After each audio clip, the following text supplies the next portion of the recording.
My fellow travelers. Let me begin today with a little sacred controversy. You might want to hold on to your walker for this one. Most people don't die of old age. They die of neglect. There, I said it. Not neglect by others, though that can happen too, but by themselves. They stop stretching. Stop calling friends. Stop sipping tea like it's holy. They stop starting things. And society? Oh, it gives them a polite little nudge toward the couch and whispers, "It's okay, sweetie. You've earned your rust." Now, how does that make you feel? Angry? Sad? A little uncomfortable? Me too. And here at Buddhist Wisdom for the Elderly, we're not afraid to sit with that discomfort and stir it gently with a wooden spoon until wisdom floats to the top. So let me tell you right up front, we don't agree with that tired old narrative. Not one bit. We don't believe aging is a slow gray slide into irrelevance. We believe it's a ripening, a blooming, a chance to say things like, "I don't care what people think. I'm wearing polka dots and I'm writing poetry about soup." But if that quiet decline sneaks up on us, it's often because we missed the daily lessons hidden in plain sight.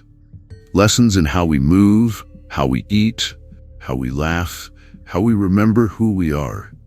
And today, we're going to hold those lessons up to the light like a stained glass window. So stay with us, because these aren't lessons from textbooks. They're from Ruth, who danced barefoot at 89 under a full moon, and George, who stopped getting out of bed because nobody reminded him that he still mattered. They're from elders and monks, doctors and dreamers, and maybe even you. And hey, part 6? That one's a gem. It's about something deceptively boring. Checkups. But oh, don't be fooled. That part might just save your life before anything ever feels wrong. Because seeing your doctor regularly isn't about fear. It's about loving yourself enough to stay in the game. It's like catching a leak before the house floods. A spiritual oil change, if you will. Now, before we jump in, do us a small favor with big meaning. Like this video and subscribe. We're aiming for our first 1,000 subscribers to keep this channel blooming like a stubborn lotus in the mud. Your click tells the algorithm, yes, I believe elders deserve beauty, wisdom, and weird jokes about prunes. So, welcome. Welcome to Buddhist Wisdom for the Elderly, a soft little corner of the internet where age is not a decline, but a deepening. Where you don't just grow old, you grow awake. Let's begin, shall we? Part 1. Touch, tenderness, and the forgotten medicine of human contact. Skin hunger, sacred hands, and why we still need to be held after 70. There's something no one tells you when you start collecting birthdays like coffee mugs. People stop touching you, not on purpose, not out of cruelty. It just happens. The grandkids grow up, the partner passes away, friends aren't around as much. Your body changes, and suddenly your physical space becomes more about safety than closeness. And yet your body still remembers. It remembers being held, being stroked, being hugged for no reason. It remembers being a child, a lover, a caregiver. It remembers warmth. What happens when all of that slows or stops? Your skin gets hungry. Yes, that's a real thing. Scientists call it skin hunger, a very real psychological and physical condition. A lack of touch affects your immune system, your hormones, even your sleep. One study found that regular gentle touch, like holding hands or getting a hug, can lower cortisol, reduce inflammation, and even help with pain relief. Turns out, one of the best medicines for aging is another human being. In Buddhism, we talk a lot about the senses: sight, sound, taste, smell, thought, and touch. Touch is the first sense to develop in the womb, and often the last one to fade when we die. When you reach out and hold someone's hand with your full attention, you're not just making physical contact. You're saying, "I see you. I honor this form you're still carrying." You're not just touching their skin. You're touching their presence. By now you know John, our very active, very hydrated, emotionally evolving elder friend. Well, a few months ago, he started volunteering at a local memory care center. Not doing anything fancy, just reading aloud and sitting with folks who didn't always remember their own names. One woman, Ruth, never said a word, just stared out the window. But one day, John sat beside her and quietly took her hand. No words, no agenda, just presence. After a few minutes, Ruth turned and smiled, the first time anyone had seen her do that in weeks. Sometimes the soul doesn't need fixing. It just needs company. Now they call John the hand whisperer. He says, it's the only time no one talks about their bunions. Even if you're widowed, even if you live alone, even if you've grown shy about your skin and how it's changed, you still need touch. Massage therapy isn't vanity, it's biology. A shoulder rub from your grandson isn't awkward, it's an act of love.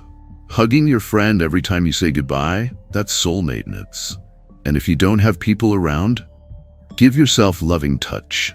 Rub lotion on your hands slowly. Wrap your arms around yourself and breathe.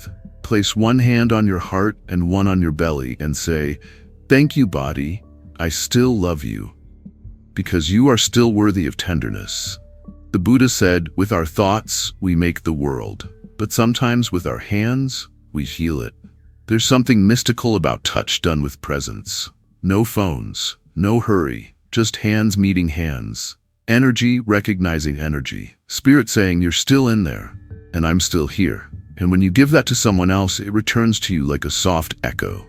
So, my touch-hungry, glorious being, touch isn't a luxury, it's a nutrient. Hug more.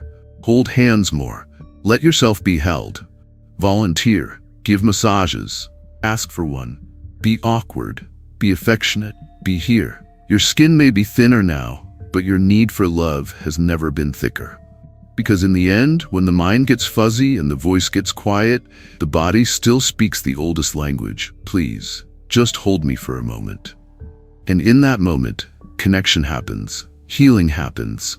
God happens. Part 2. Wake up with wonder. Why purpose might just be the key to immortality, or at least a really good day. Let me ask you a sacred question, my fellow cosmic traveler. No, really. You've made it through the wars, some literal, some emotional. You've buried dreams, danced at weddings, paid taxes, forgiven exes, and survived disco. And here you are, still breathing, still blinking, still beautifully human. So what's keeping you going? See, after 70, a funny thing happens. People stop asking you what you want to be. As if the adventure's over. As if your only job now is to sit quietly and wait to be invited to dinner. But you're not done. You're not furniture. You are a spiritual being with a pulse, and you're allowed to want more than early bird specials and knee replacements. You're allowed to wake up with a spark in your heart and say, let's see what mischief I can get into today. Scientists, those mystical beings in lab coats, have studied folks over 90 and even 100. And guess what they found? The ones who lived longest didn't just eat well or walk a lot. They had a reason to wake up. They had something or someone they cared about. A garden, a grandchild, a book, a dog, a sense of unfinished business with the universe. In Japan, they call it ikigai, your reason for being. In Buddhist terms, it's dharma, your unique path of service and expression. In Ram Dass language, that thing that makes your soul giggle and your body forget it's 84. Our buddy John, yes, he's back, had done all the things. Moved his body, ate his broccoli, took his pills, breathed like a monk, even got his blood pressure under control. But something still felt hollow. Then one day, he opened a dusty box of old journals. Letters, photos, memories, and he felt a tug, a cosmic nudge. He decided to write his memoirs, not because he thought anyone would publish them, but because he wanted to leave a trail, a breadcrumb path for his grandchildren, a story only he could tell. Every morning, he'd sit down with a cup of tea and tap away on an old laptop. And wouldn't you know it, he stopped napping so much. His eyes got brighter. His jokes got better. Okay, not better, but more frequent. He wasn't waiting to die anymore. He was busy being alive. Listen, you don't need to write a novel or solve world hunger. You just need something that pulls you forward. Maybe it's making soup for your neighbor. Maybe it's painting lopsided sunflowers. Maybe it's learning to play the ukulele, even badly. Maybe it's mentoring a kid who doesn't know how to tie a tie. Maybe it's just smiling at the grocery clerk like they're the Buddha in disguise. Whatever it is, it's enough. Buddha never said, find your purpose, then monetize it. He said, be awake, be present, serve the moment. Touch the sacred in the ordinary. Purpose isn't about productivity, it's about presence. It's about offering your essence to the world, even if that world is your cat, your tomato plant, or your slightly disorganized living room. And sometimes, your very existence, your softness, your wisdom, your patience, is the medicine someone else needs. So, my beautiful elder of the cosmos, you are not done. Your story matters, even the messy parts. Purpose isn't pressure, it's permission. Wake up with wonder. Make soup with soul. Love a little louder. You're still in the game. You've still got moves. Because when you're connected to purpose, even a teeny tiny one, something divine starts stirring again. Your body perks up. Your spirit sits taller. Your smile becomes a sermon.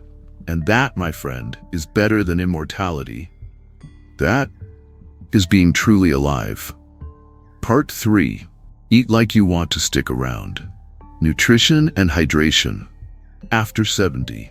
Let me tell you something about eating after 70. Your body, this divine little sack of skin and bones, becomes a lot pickier about what it wants to keep. It used to be that you could down a cheeseburger, a soda, and 3 cookies, then dance till midnight. Now you eat a piece of white bread and need to lie down for a week. It's not punishment. It's just aging's way of saying, hey buddy, if you want to stay in this vehicle a little longer, maybe stop filling it with gasoline-flavored pudding. Now, there's this common misunderstanding floating around that eating healthy is about rules and restrictions. No sugar, no fat, no fun. But the truth is, at this age, eating well is about energy. It's about giving your body what it can still use. And that, my friend, means nutrient-dense food. Stuff that actually loves you back. We're talking real, vibrant, colorful food, like fruits, vegetables, whole grains, healthy fats, and lean proteins. If it grew in the earth, danced in the sun, or swam with intention, it's probably good for you. If it came in a shiny wrapper and has an expiration date a year from now, maybe save that for the raccoons. Ah yes, water. The elixir of life. The cosmic soup we all swam in before we got spat out into these aging bodies. Here's a wild thing. By the time you feel thirsty, especially in older age, you're already dehydrated. And dehydration is sneaky. It shows up as fatigue, as brain fog, as constipation, as creaky knees and cranky moods. You're not tired. You're just dry, my friend. Drink water. Lots of it. Add lemon if you want. Carry a bottle like it's your baby. Forget the soda, the sugary juices, the 10 cups of coffee. Your kidneys will send you a thank you card. I once knew an elderly man named Harold who kept a pantry full of instant noodles and cookies. He said it reminded him of being young and broke in college. I said, Harold, you're not broke now. And your body's not 20. Maybe feed it like it matters. Eventually, Harold made a shift. He started cooking oatmeal with blueberries and flaxseed, ate salads like they were sacred, treated his afternoon tea like a meditation. And you know what? His skin changed, his energy changed, his memory got sharper, his body finally said, thanks for noticing me. In Buddhist teaching, there's a term, prita, the hungry ghost, always eating, never satisfied. When we mindlessly snack, when we eat from boredom or bitterness, we feed the ghost, not the soul. Eating, like everything else, can be a spiritual practice. Light a candle, chew slowly, smell your food before you taste it. Thank the farmers, the rain, the sunshine, and the truck drivers who made that tomato possible. Eat like you're dining with God, because, spoiler alert, you are. Whether it's a handful of almonds or a bowl of soup, approach it with reverence. Your body will notice. So will your heart. John, remember our gardener with the squeaky knees? He was living on microwave dinners and sweet tea. Said it was easy. But easy isn't always kind. Once he swapped soda for water and added some avocado, salmon, and greens to his plate, he didn't just feel better, he felt younger. He started calling vegetables life insurance you can chew. And you know what? He's onto something. Eat food that remembers where it came from. Drink water like your soul depends on it, because it kinda does.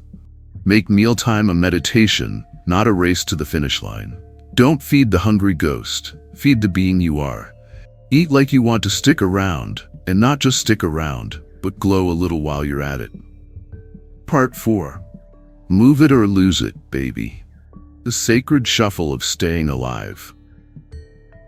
You know, nobody tells you this, but after 70, your body turns into this weird old roommate you never agreed to live with.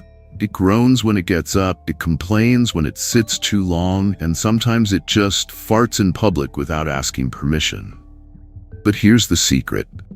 This creaky old body, it's still your ride through the cosmos, and it needs to move, or it starts packing up its things and heading for the exit. They did this study, not in a monastery, mind you, but in one of those clean, fluorescent medical buildings, and found out something wild. The speed at which you walk can predict how long you'll live. That's right, not your blood pressure, not your bank account, not even how many kale smoothies you've choked down over the years. It's your shuffle speed. So if you're wondering how to add a few more candles to your birthday cake without burning down the house, it starts with moving your glorious aging self around the room. You remember John, our retired gardener? Sweet guy. Spent decades loving his tomatoes like they were family. Then one day his knees started singing the blues. He thought maybe this was just what old age was, a slow slide into irrelevance with arthritis as the house band. But no, what John really had was a case of sitting disease. It's terminal only if you don't stand up.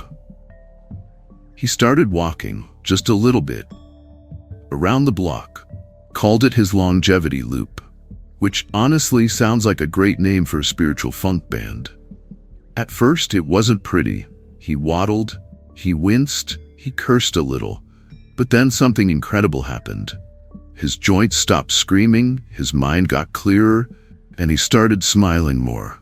It was like his soul had been waiting for him at the corner store this whole time. All he had to do was show up. Modern psychology says movement helps with depression, anxiety, and brain fog. And I say, of course it does. The body's like an old dog. It needs to be taken out every day or it starts chewing up the furniture of your mind. And from the Buddhist perspective, moving your body is not just about avoiding decay. It's an act of devotion, a walking meditation, a prayer in sneakers. Thich Nhat Hanh, bless his peaceful heart, used to tell his students to walk like they were kissing the earth. Gently, lovingly, like the ground was your old friend and you were just happy to see it again. Now I know what you're thinking, but Ram Dass, I can't touch my toes anymore. Heck, I can barely touch my socks. That's okay. We're not trying to win the Olympics here. We're just trying to stay in the game. You don't need a treadmill or a yoga mat. You need a groove, a little rhythm in your day. Maybe it's Tai Chi in the backyard. Maybe it's vacuuming to James Brown. Maybe it's waving your arms at squirrels just to see them scatter. Whatever gets you moving, baby. Just do it with love, and maybe a little wiggle in your hips. Every step you take after 70 is a miracle. Don't let anyone tell you otherwise. And every time you get up off that couch, you're basically giving a cosmic middle finger to mortality. You're saying, not today, aging. I'm busy being here now. So here's your assignment, if you choose to accept it. Find your longevity loop, your sacred shuffle, your way of telling the universe, I still got moves. Maybe it's walking, maybe it's stretching, maybe it's dancing in the kitchen with a spatula like it's prom night and you just got asked by the cute neighbor. Whatever it is, move that beautiful body of yours, not because you're afraid of dying, but because you're so deeply in love with living. Part 5. The Connection Cure. Why friendship is better than medicine after 70. Let me just say this straight out. You were never meant to do this alone. Not aging, not healing, not dancing awkwardly in the kitchen with soup on the stove, not any of it. But as we get older, especially after 70, something peculiar happens. The phone rings less. The house gets quieter. The people we used to laugh with are either too busy or they've slipped off into the great mystery. And suddenly, you're spending more time with the refrigerator light than with another human soul. Loneliness creeps in like fog. You don't notice it at first, but one day you realize you've been talking to your houseplants and they're the only ones answering back. Here's the truth: modern medicine whispers but rarely shouts. Loneliness can kill you faster than cigarettes. That's not poetry. That's science. Isolation increases your risk of dementia, heart disease, depression, and even death. We humans are social creatures, wired for eye contact, laughter, awkward hugs, and borrowed sugar. Even your immune system knows the difference between being hugged and being ignored. You know what they call a cell that loses contact with the others? A cancer cell. That's how seriously the body takes belonging. Our friend John, the gardener, the walker, the oatmeal convert, found himself adrift after retirement. His kids were busy, his friends had either moved away or gotten very horizontal. He told me one day, "I'm starting to feel invisible." So I said, "Go find some people who'll see you again." He joined a local book club. He didn't even like the books, but he liked the coffee and the laughter and the occasional argument about whether the author was brilliant or bonkers. He also started volunteering at the community center. Nothing fancy, just handing out name tags and giving directions to the restroom. But oh, the joy of being needed again. That little spark in his eye came back. He wasn't just John. He was, "Hey John, can you help me carry this?" In the early days of Buddhism, one of the monks asked the Buddha, "Is spiritual friendship half of the spiritual life?" And the Buddha said, "No, my friend, it's the whole thing. That's it. That's the tweet.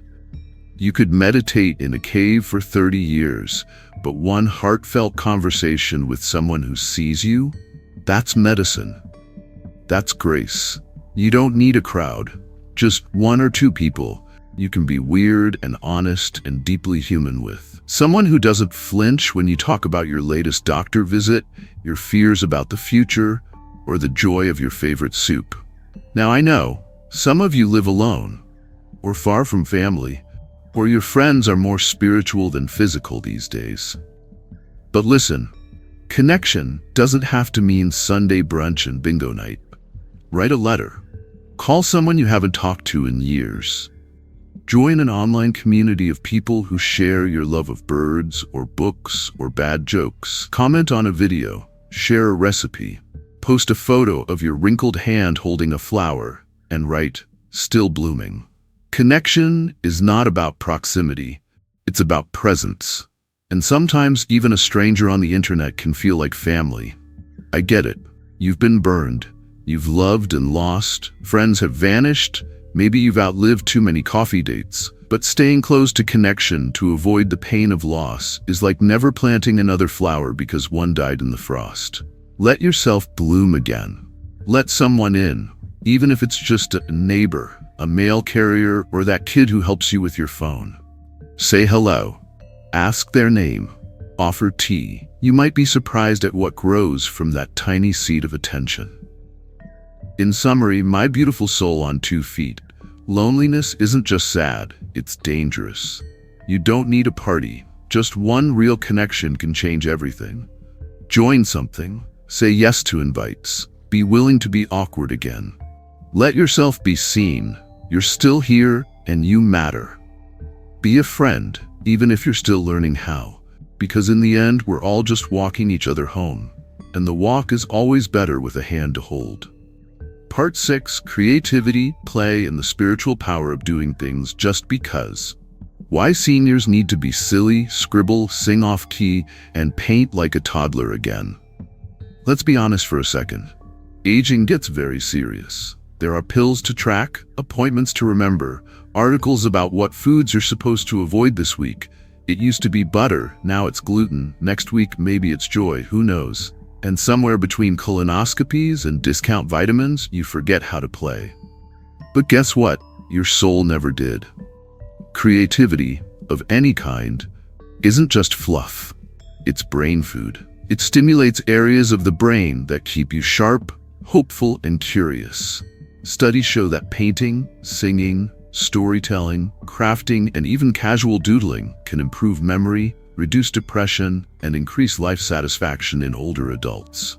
Neuroplasticity, the brain's ability to form new connections, isn't just for the kids. It's for you too. The moment you sit down to write a haiku or sculpt a lumpy bird out of clay, something sacred happens. Your brain stops worrying about how many steps you got in and starts dancing. Buddhism is all about presence, and nothing brings you into the present moment faster than doing something you're hilariously bad at with joy. This is called beginner's mind, Shoshin. Approaching life like a wide-eyed child. No pressure, no perfection, just wonder. A beginner's mind doesn't ask, will this be productive? It asks, what would happen if I dipped my elbow in paint and called it a flower? It's the same spirit that reminds you you're not here to be impressive. You're here to be alive. Agnes is 85, half-blind in one eye, and fully fearless in spirit. During lockdown, she picked up a set of watercolors for the first time since 1962. Now every Tuesday afternoon, she hosts something called Ugly Art Club at her retirement home. There are no rules, no critiques, only bad paintings, wild colors, snacks, and laughter that makes the walls shake. Her motto? If it's ugly, you're doing it right. And people flock to it, not for the art, but the freedom. Agnes told me once, I don't paint to express myself. I paint so I don't forget I have a self. Brilliant. You don't need to be Picasso. You don't need talent. You don't even need a steady hand. You just need curiosity. Learn the ukulele, even if your fingers are like retired sausages. Write a ridiculous poem about your cat. Knit a hat shaped like a watermelon and give it to your doctor. Try improv theater in the mirror. Build a sandcastle in your yard with no children around. Just you, a plastic shovel, and God. You don't need a reason. You just need permission, which, by the way, you've had all along. Ram Dass would say, I always said, be here now. But sometimes the best way to be here is to be here with a crayon in your hand and glitter on your eyebrows. Joy is serious business. Play is spiritual hygiene. Laughter is your birthright. And when you give yourself that joy, you don't just live longer, you live deeper. So my beautiful, creative, slightly goofy elder, play isn't childish, it's sacred. Creativity isn't about making art, it's about making space inside your spirit. You're never too old to start. You're always old enough to stop worrying. Do something useless today, just because. Be ridiculous, be bright, be weird, be wonderful. Because when your hands are stained with paint or your living room echoes with your off-key singing, you're not just staving off dementia, you're telling the universe, I still remember how to be me. And that, my friend, is enlightenment with a glue stick. Part 7. Stress, Stillness, and the Art of Not Freaking Out After 70.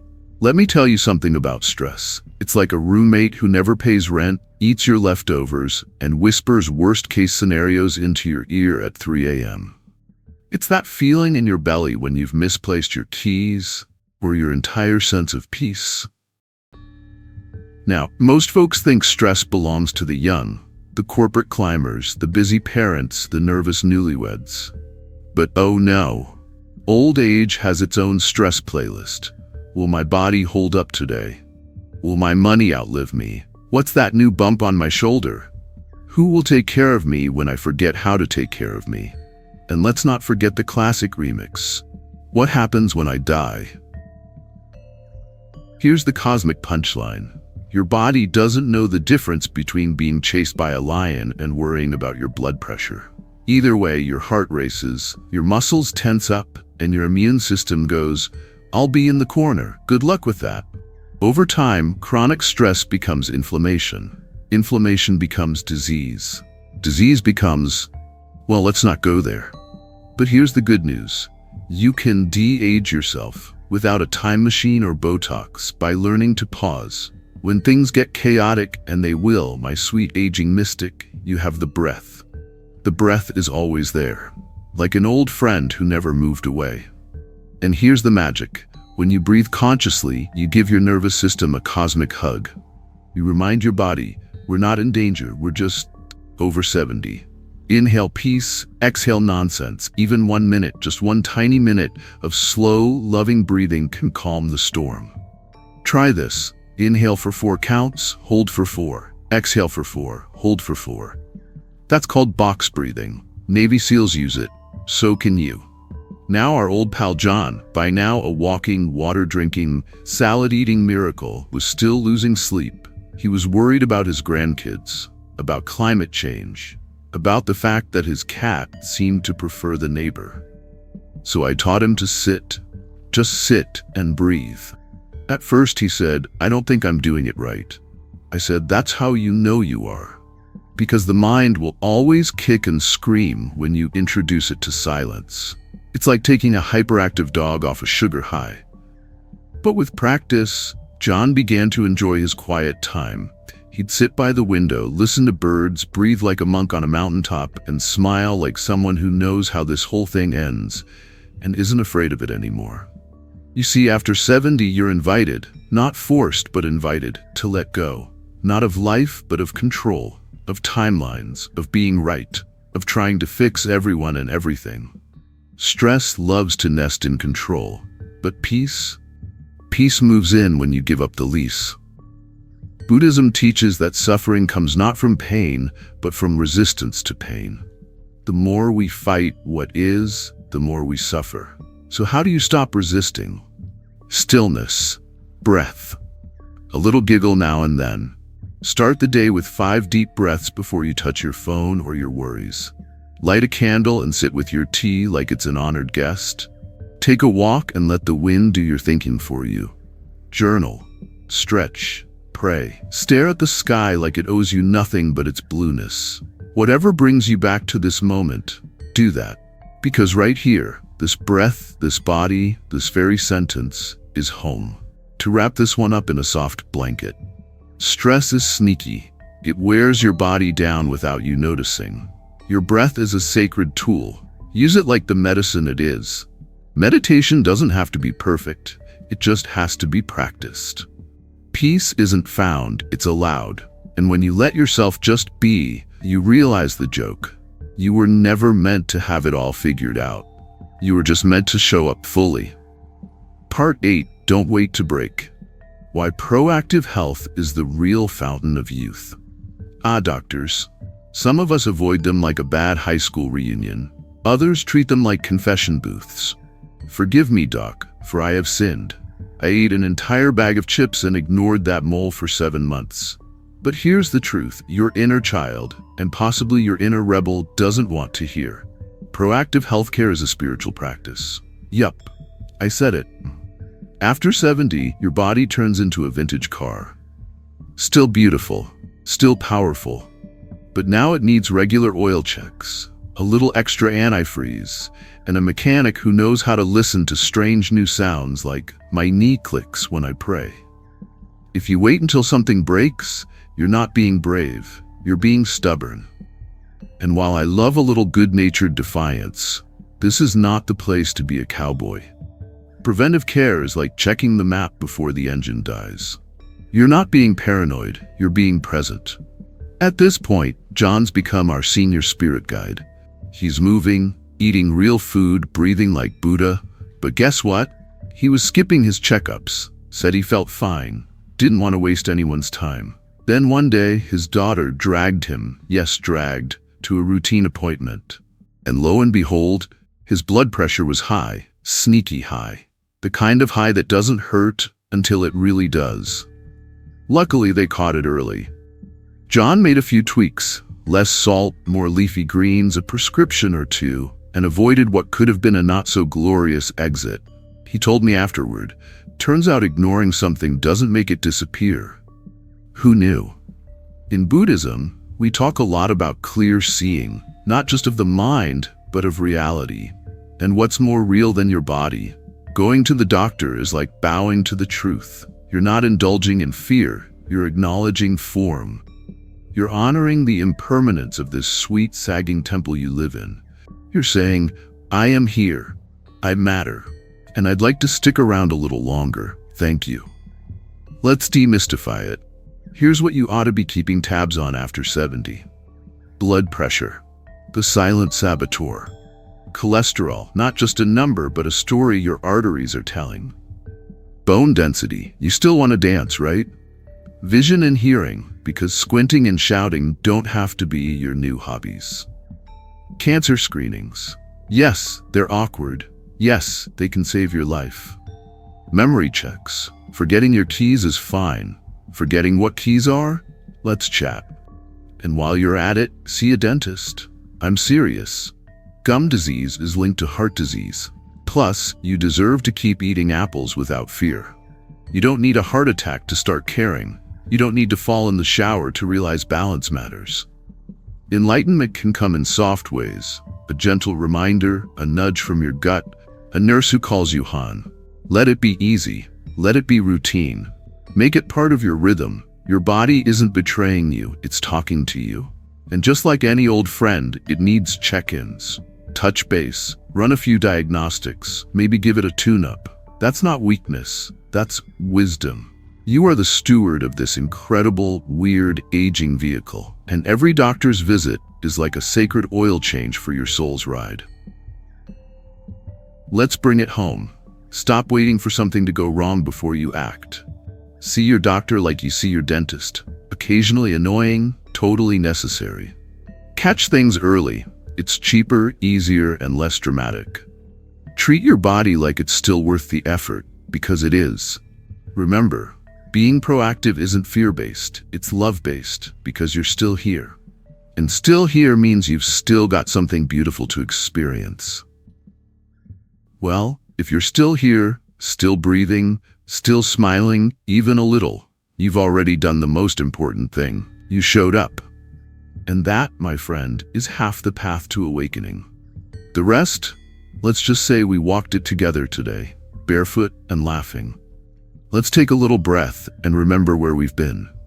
You learned that touch isn't just for lovers and babies, it's soul food. That purpose doesn't have to be grand, it just has to be yours. You saw how what you eat and drink is either building your future or your funeral. You remembered that movement is more than exercise.